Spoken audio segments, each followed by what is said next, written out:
तो hey guys, कैसे आप लोग? आई होप बहुत ही बढ़िया होंगे। तो आज हम बात करने वाले हैं मोहनलाल स्टारर दृश्यम मूवी के बारे में और जानने वाले हैं इस मूवी से जुड़ी कुछ यूनिक और अननोन फैक्ट्स के बारे में जो आप लोगों को बिल्कुल भी पता नहीं होगा।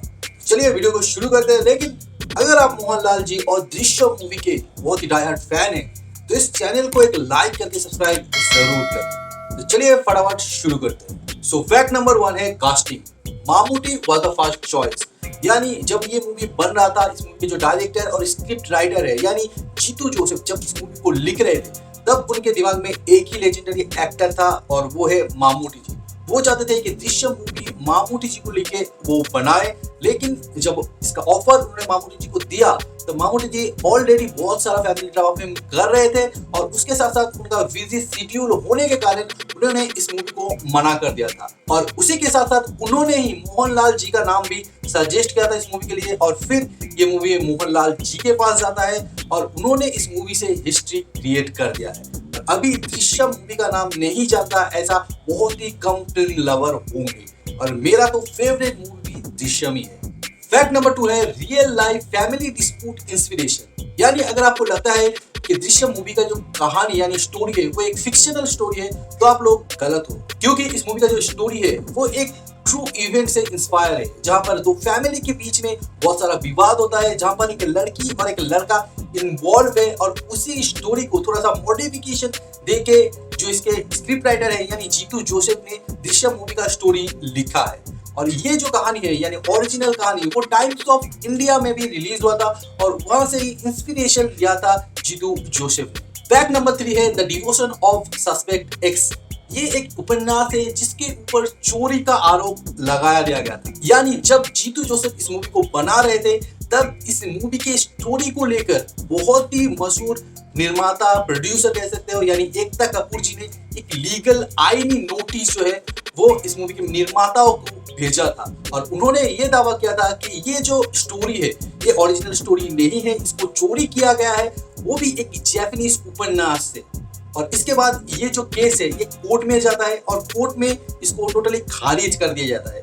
फिर जीतू जोसेफ स्टोरी को लेके दृश्यम मूवी बनाते हैं। फैक्ट नंबर 4 है कम उम्र के अभिनेता को लिया गया। यानी जब इस मूवी का स्टोरी जीतू जोसेफ ने इसका स्क्रिप्ट लिखा था तब वो इस मूवी को बनाना ही नहीं चाहते थे, इसलिए उन्होंने इसका स्क्रिप्ट एक दूसरे डायरेक्टर को दिया था और उनको कहा था कि आप अपने हिसाब से इस मूवी को बनाओ। लेकिन जब वो डायरेक्टर ये स्क्रिप्ट लेके एक यंग एक्टर के पास गया तब वो यंग एक्टर इसको करने के लिए राजी तो हो गया, लेकिन उन्होंने स्क्रिप्ट में काफी ज्यादा चेंजेस करना चालू कर दिया था जो इसका जो मेन स्क्रिप्ट राइटर यानी जीतू जोसेफ को बिल्कुल भी पसंद नहीं आया। इसकी वजह से उन्होंने उस डायरेक्टर से स्क्रिप्ट को दोबारा अपने पास ले लिया और खुद ही इस मूवी को बनाने का डिसाइड किया और फिर हम लोगों को मिला दृश्यम जैसी बेहतरीन मूवी, वो भी एक मैच्योर एक्टर के साथ। फैक्ट नंबर 5 है डायरेक्टर की बीवी डर गई। यानी जब इस मूवी को जीतू जोसेफ बना रहे थे और जब उन्होंने इस मूवी के लिए मोहनलाल को फाइनलाइज कर लिया था और इस मूवी का शूटिंग चल रहा था तब इस मूवी के शूटिंग के दौरान मोहनलाल जी का बहुत ही सिंपल साधारण अभिनय को देख के जीतू जोसेफ और उनके बीवी को बहुत ही ज्यादा डर लग गया था।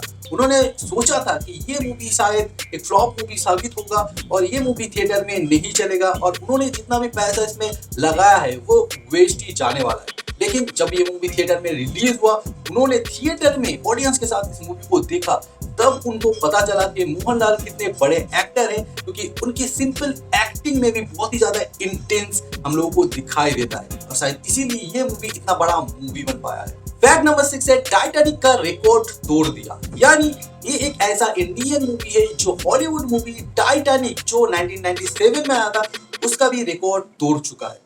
तो आप लोगों को तो जैसे पता ही है कि यूएई में भी ये दृश्यम मूवी रिलीज हुआ था और यूएई के थिएटर में इस मूवी ने 125 दिन कंप्लीट किया था, जहां टाइटैनिक मूवी यूएई के थिएटर में 110 दिन कंप्लीट कर चुका था और एक दशक तक इस रिकॉर्ड को किसी मूवी ने नहीं तोड़ा था। तो दृश्यम ही एक ऐसा मूवी बनता है, इंडियन मूवी बनता है जो टाइटैनिक के इस रिकॉर्ड को भी तोड़ दिया था और एक हिस्ट्री क्रिएट कर दिया था। फैक्ट नंबर 7 है ग्लोबल रीमेक माइलस्टोन। मतलब दृश्यम ही एक ऐसा इंडियन मूवी है जिसको सबसे ज्यादा लैंग्वेज में रीमेक किया गया है, जिसमें आता है हिंदी, तमिल, तेलुगु, कन्नड़, इसके अलावा भी दूसरे अंतर्जातिक लैंग्वेज यानी चाइनीज और कोरियन लैंग्वेज में भी इस मूवी को रीमेक किया गया है। फैक्ट नंबर 8 है, ये ऐसा एक मूवी है जिसका शूटिंग 8 दिन पहले ही खत्म हो चुका था। यानी ये मूवी बहुत ही ज्यादा कॉम्प्लिकेटेड मूवी होने के बावजूद भी इस मूवी को बनाते वक्त कोई भी परेशानी नहीं आया और ये मूवी अपना जो शेड्यूल टाइम है यानी 52 डेज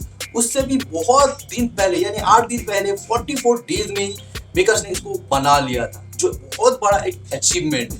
फैक्ट नंबर 9 है, हिंदी रीमेक में बहुत ही बड़ा एक सीक्रेट रिव्यू। तो आप लोगों को तो जैसे पता ही है कि दृश्यम मूवी का जो हिंदी वर्जन है उसको क्या है अजय देवगन जी ने, और अजय देवगन जी ने जब इस मूवी को बनाया तब इस मूवी के जो मेकर थे यानी जीतू जोसेफ उन्होंने सीक्रेटली एक ट्रिब्यूट दिया है, क्योंकि जब आप इस मूवी को ध्यान से देखोगे तब आपको पता चलेगा कि जब अजय देवगन होटल में चेक इन करते हैं तब रजिस्टर में वो जो नाम डालते हैं वो है जीतू जोसेफ का नाम, और इसी तरह से अजय देवगन ने ओरिजिनल फिल्म को एक ट्रिब्यूट दे दिया था। फैक्ट नंबर 10 है, इस मूवी का ओरिजिनल नाम। तो क्या आप लोगों को पता है कि ये जो दृश्यम मूवी है इसका ओरिजिनल नाम क्या रखा गया था? तो जब 2013 साल में इस मूवी के बारे में न्यूज़पेपर में पहली बार निकला था एक आर्टिकल, तब इस मूवी का नाम दिया गया था माय फैमिली। तो दृश्यम मूवी का पहले नाम था माय फैमिली, लेकिन बाद में यानी 1 महीने बाद जब एक अनुष्ठानिक प्रोग्राम हुआ जहां पर इस मूवी का नाम रखा जाना था, तब इस मूवी का नाम माय फैमिली से बदल के दृश्यम यानी उपन्यास के हिसाब से दृश्यम रखा गया है, जिसका मीनिंग है दृश्य यानी पिक्चर। और उसके बाद तो आप लोगों को पता ही है कि ये मूवी कैसे दर्शकों के दिलो दिमाग में दृश्यम नाम से ही छा गया। तो यही था दृश्यम मूवी के लेके कुछ interesting unknown facts. I hope आप लोगों को पसंद आया होगा, और ऐसी टाइप के अननोन फैक्ट्स अगर आप लोगों को जानना है तो चैनल में बने रहिए। तो चलिए मिलते हैं नेक्स्ट वीडियो में, तब तक के लिए बाय।